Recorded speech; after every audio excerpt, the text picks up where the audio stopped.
Episode 64. Matahari sudah terbenam, membawa sinarnya. Asya melepas mukena setelah sholat maghrib di kamar suaminya, tepatnya di rumah mertuanya. Rangga dan Gunawan sholat di masjid, sedangkan para wanita sholat di kamar masing-masing. Tok tok tok.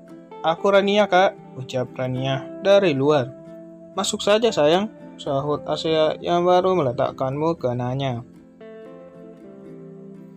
Rania membuka pintu dan masuk ke kamar kakaknya dengan baju tidur di tangannya. Ayo, duduk sini, ujar Rasya sembari menepuk tempat tidur.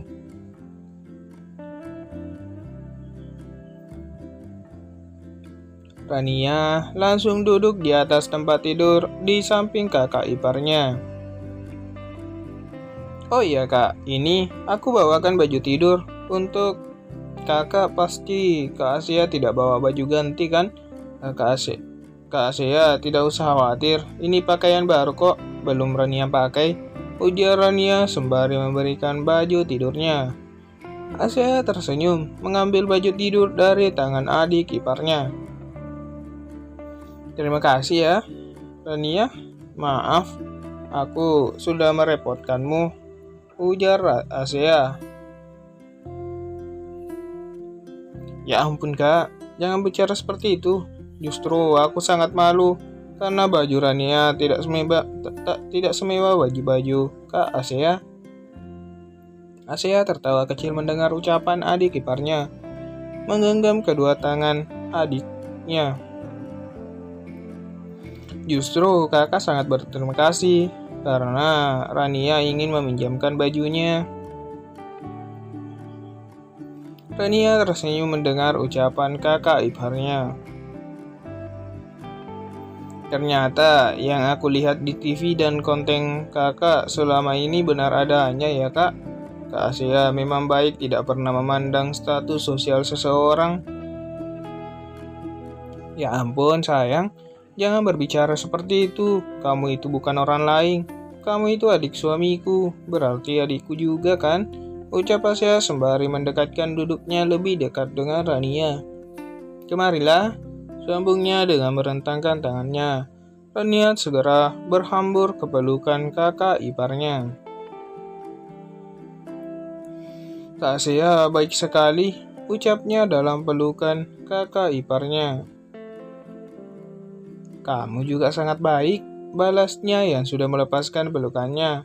Oh iya Ran, kapan-kapan kita jalan yuk, shopping atau apa, sambungnya. Shopping?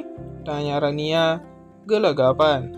Iya, nanti kakak yang traktir. Pokoknya Rania pilih apapun yang Rania mau, ujar Asya yang masih menggenggam tangan kedua adik iparnya. Kamu tahu Ran, posisi kita itu sama. Kita sama-sama tidak punya saudara perempuan. Kakak senang karena sekarang sudah punya kamu, sambungnya. Iya kak, Rania juga sangat senang punya kakak seperti Kak Asia. Kak Rangga sangat beruntung punya istri sebaik Kak Asia. Suara Rangga mengagetkan mereka berdua. Entah sudah berapa lama Rangga berdiri di sana dan mendengarkan pembicaraan mereka. Rangga masuk meletakkan sajadah dan pecinya. Kamu memang hebat memikat semua orang. Lihatlah, Rania juga kamu rebut dariku, ujar Rangga yang duduk di samping istrinya. Asya langsung mencium tangan suaminya yang sudah kembali dari masjid. Kamu itu tidak sadar diri ya mas. Kamu itu sudah lebih dulu merebut semuanya dariku, mama, papa, bahkan orang-orang yang bekerja denganku. Mereka semua sudah jatuh cinta padamu, tegas Asya. Rania berdiri dari duduknya. Rania keluar ya kak, mau bantu ibu siapkan makan malam, ucapnya yang merasa lebih baik keluar meninggalkan dua si joli yang sedang bertengkar itu. Entah bertengkar sungguhan atau hanya karena dimabuk cinta. Rania tunggu, aku juga mau bantu ibu, ucapnya yang membuat Rania menghentikan langkah di depan pintu. Segera ia meletakkan baju tidur yang ia pegang ke pangkuan suaminya dan berlari keluar meninggalkan Rangga sendiri. Rangga tersenyum melihat tingkah istrinya. Sesampainya di dapur, Yuni sudah sibuk dengan segala jenis masakan di depannya. Asea dan Renia membantu Yuni menyiapkannya ke meja. Tadi mereka sudah membantu memasak sebelum masuk maghrib.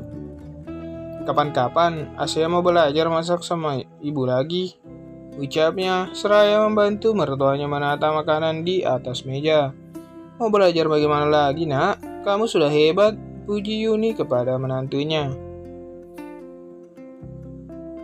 Asea hanya dia mendengarnya. Oh ya bu, Mas Rangga kok bisa pintar masak? Dia belajar dari mana?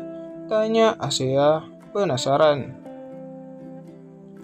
Sejak SMA, dia kan sudah ibu tinggal karena bapak dapat pemindahan tugas. Dia tidak mau ikut, lebih suka di sini. Makanya dia sudah mandiri sejak SMA hingga lulus jadi polisi hingga lanjut kuliah. Apa bu? Ibu bilang apa tadi?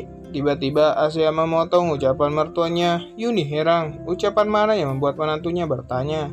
Tadi ibu bilang, Mas Rangga kuliah, sambungnya. Yuni menganggukkan kepala.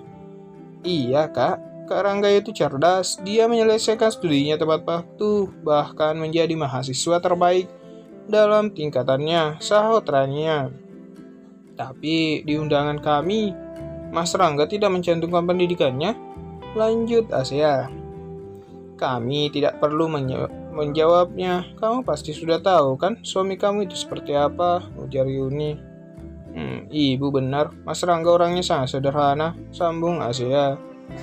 Lagi-lagi selalu muncul tiba-tiba. Kalian para wanita tidak di mana-mana, selalu saja bergosip, ujar Rangga yang mendengar pembicaraan istri, ibu dan adiknya. Menarik kursi meja makan dan duduk. Mas itu suka nguping ya? Balas Asea. Dia bukan sengaja nguping, tapi dia tidak bisa jauh dari istrinya. Goda Yuni sembari tertawa membuat Asea jadi malu. Gunawan juga masuk untuk bergabung makan malam. Asea merasakan kehangatan keluarga pada keluarga suaminya. Malam semakin larut, Asea sudah berada di tempat tidur. Asea sudah memakai baju tidur dari Rania. Maaf ya, kamarnya tidak ada AC, hanya ada kipas. Kalau kamu gerah, pindah saja ke kamar Rania. Di sana ada AC-nya, ujar Rangga sembari mencari bajunya di lemari. Tidak mau di sini aja, balasnya. Iyalah, mana bisa kamu tidur tanpa dadaku, goda Rangga. Iya, apa sih kamu mas? Balasnya malu. Rangga membuka baju dan hendak menggantinya. Tiba-tiba, Asea terkejut melihat dada suaminya yang merah. Mas, itu dada kamu kenapa? Tanyanya turun dari tempat tidur dan menahan suaminya yang memakai baju. Kamu benar tidak tahu siapa pelakunya? Tanya Rangga dengan mendekatkan tubuhnya yang belum memakai baju. Istriku yang melakukan ini, sambungnya. Asea terkejut, akhirnya dia menyadari dan sudah ingat kalau tadi dia melempari suaminya dengan makanan yang masih lumayan panas. Maafkan aku mas, ujarnya menundukkan kepala. Tidak, aku tidak ingin memaafkanmu, tegas Rangga dan menuju tempat tidur dengan mematikan lampu dan membaringkan tubuhnya membelakangi istrinya. Asea segera menyusulnya ke tempat tidur. Kenapa kamu tidak memaafkanku? Oke, begini saja, anggap saja kita impas. Bagaimana kan aku juga belum memaafkanmu, ujar Asea. Tidak, dadaku ini sangat perih. Aku tidak bisa memaafkanmu. Kamu harus juga merasakannya. Ujarnya masih membelakangi istrinya dengan tersenyum, tapi Asea tidak bisa melihat itu. Asea sangat terkejut mendengarnya. Lelaki macam apa kamu mas? Kamu yang menyakiti wanita bahkan istrimu sendiri. Asea sangat kesal. Rangga berbalik dan mendekatkan tubuhnya. Iya, aku ingin membalasnya. Lepaskan bajumu sekarang. Tegasnya yang membuat Asea takut. Pelan-pelan Rangga melepaskan baju istrinya. Kamu benar-benar kejam mas. Tega sekali kamu melukaiku, ujarnya yang sudah mulai menangis. Ia sungguh takut dengan suaminya. Diam, atau aku akan membuatnya sangat sakit, ujar Rangga yang sudah membuka kancing baju istrinya. Rangga mencium lihat istrinya dan memberi tanda merah di sana dari bibirnya. Apa yang kamu lakukan, mas? Tanya saya merasa aneh. Rangga bukan menyakitinya tapi malah memberikannya kenikmatan padanya. Lihatlah, sudah merah, menunjuk dada istrinya. Kenapa kamu berpikir kalau aku akan menyakitimu? Pintar loh sedikit, sambungnya. Aku buat semua Aku akan buat semuanya merah. Lanjutnya lagi yang membuat meraba bagian dada mulus setidaknya. Rangga kembali melakukannya dengan cara yang tadi sesuai ucapannya. Sepertinya ia akan membuat tanda merah di sekujur tubuh istrinya. Asia mulai merasakan hal aneh dalam dirinya. Sayang, mencoba berbicara pada suaminya. Jawab Rangga dalam melanjutkan aksinya. Tolong, berhentilah, aku tidak bisa menahannya. Lalu, tanya Rangga singkat. Kita sedang tidak di rumah. Kita di rumah ibu, aku tidak bisa melakukannya. Aku malu, bisiknya pada suami. Rangga tersenyum dan menghentikan aksinya. Oke, kita akan melanjutkannya di rumah. Ingatlah, kalau kamu masih mempunyai hutang, bisiknya di telinga istrinya, membuat Asia tersenyum malu.